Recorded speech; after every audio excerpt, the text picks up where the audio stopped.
Imagine waking up one morning, looking in the mirror and suddenly asking yourself, who am I? Am I just a body, a man full of thoughts, or something much larger, a tiny part of nature and the universe itself? Hello everyone, I'm Dean Noor from Group 4. I'm excited to share our topic, the concept of human. Here are 6 parts included in our presentation. We will start with 2 key perspectives, psychology and sociology. Psychology looks inward, exploring our thoughts, emotions, and the potential for inner growth. And sociology looks outward, studying how we live together and creating happiness in society.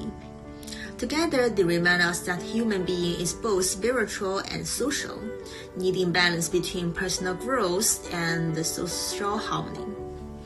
But to truly understand humanity, we also need to shift our mindset from being egocentric, where everything revolves around me, to ecocentric, where we care for all life and the planet.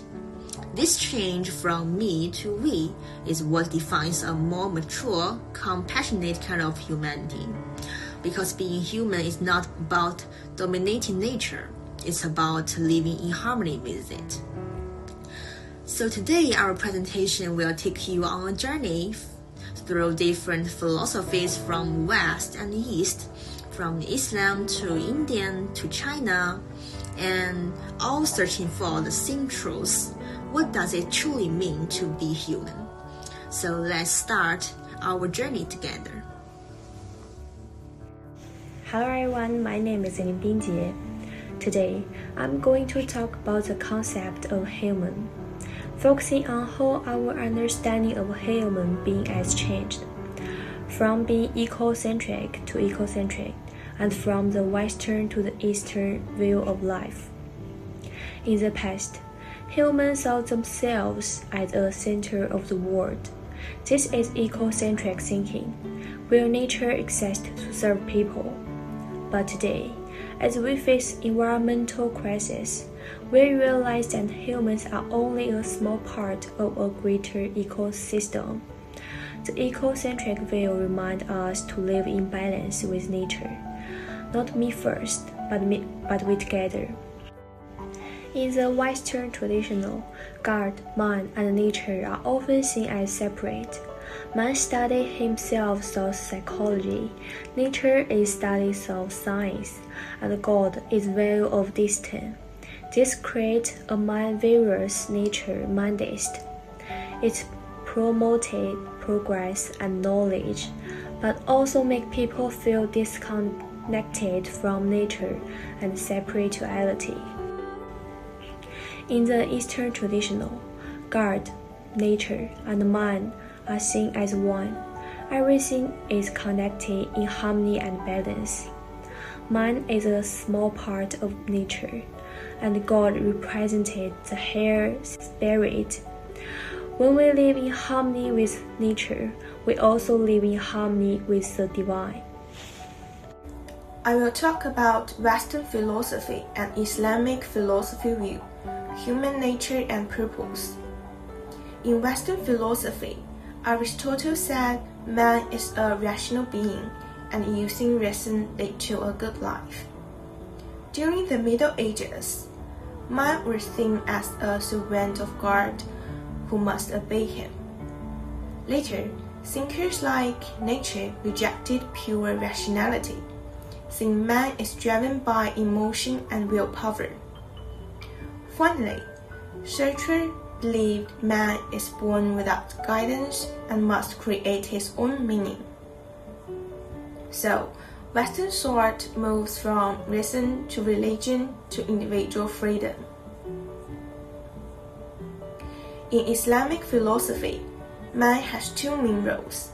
First, man is a servant to Allah, worshipping him and following his guidance.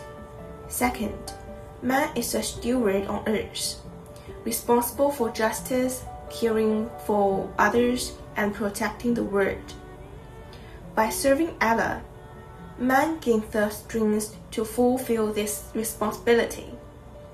Therefore, life has meaning because it comes from Allah's guidance and the duty He gives to humanity.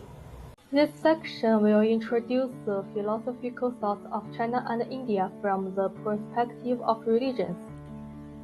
The core of Hinduism lies in exploring the relationship between the individual soul and the ultimate reality of the universe, and pursuing their unity. It emphasizes the immortality of the soul, which will enter the circle of rebirth after death and be reincarnated continuously. A person's behavior in this life will determine their form in the next life. Those who do good may be reborn as wealthy people, while those who do evil may become animals. People attain divine grace and liberation through wholehearted devotion. Another important part of Indian philosophy is Buddhist.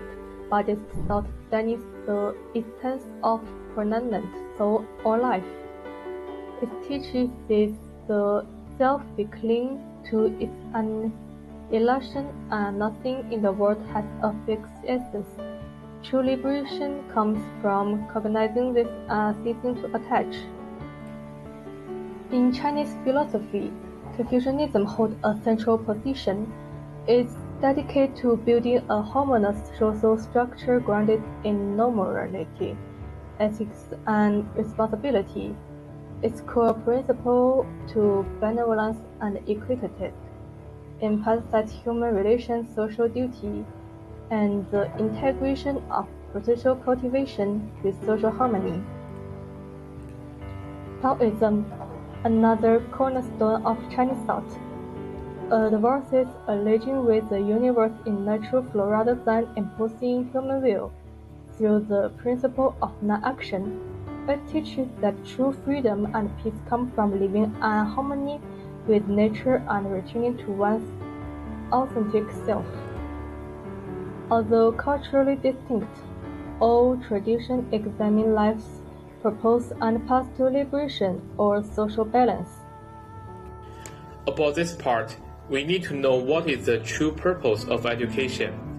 In Malaysia's national education philosophy, the goal is clear: to develop a balanced and harmonious individual.